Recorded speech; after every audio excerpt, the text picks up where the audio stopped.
آج اس لیے آپ سے سوال ہے، آج سے پہلے کیا آپ نے زبور 23 کو حفظ کیا ہے؟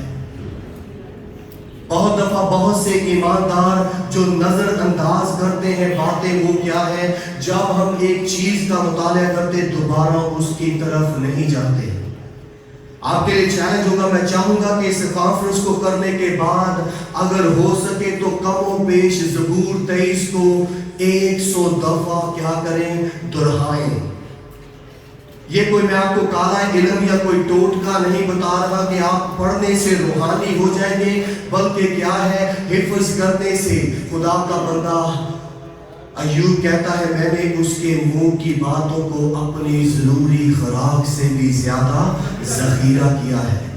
ذخیرہ کیوں کیا جاتا ہے؟ جب بھونچال آئے، جب کنگال ہو جائے، جب کوئی اور خطرہ یا مشکل آئے تو کیا کیا جائے، جو کچھ سٹور کیا گیا ہے اس سے ہم کیا کر سکیں، گزر بسر کر سکیں۔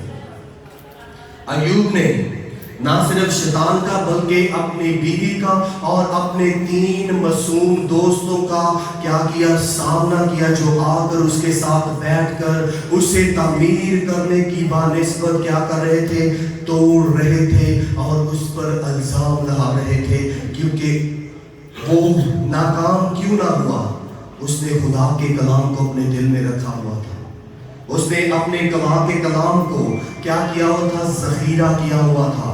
اس لیے آپ سے سوال ہے، اگلا سوال، اگر آپ کو یاد ہے تو آخری دفعہ آپ نے زبور 23 کی تلاوت کب کی تھی؟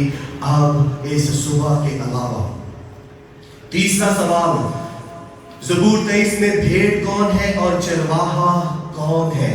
چوتھا سوال، زبور 23 میں شناخت کریں کہ ایماندار بھیڑ کی مشکلات اور امتحان کیا ہے۔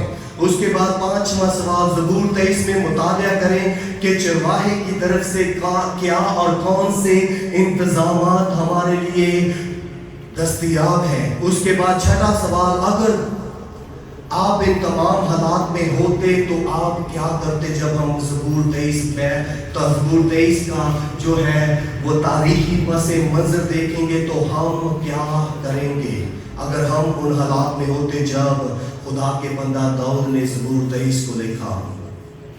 زبور 23 کو کتنا پڑھنا چاہیے؟ میں نے کہا 100 دفعہ، لیکن جواب آپ کے ہر ایک شخص کے لیے ذاتی ہے، جب تک وہ اسے روزمرہ کی زندگی میں کیا ہے، اپنا حصہ نہ بنا لے۔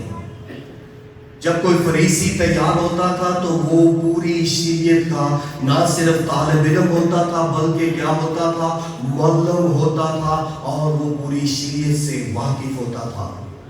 اور یسوع مسیح نے کہا اپنے شاگردوں کو کہ ان فریسیوں اور استادوں کو دیکھو، ان کی راست بازی سے تمہاری راست بازی کہیں زیادہ ہونی چاہیے۔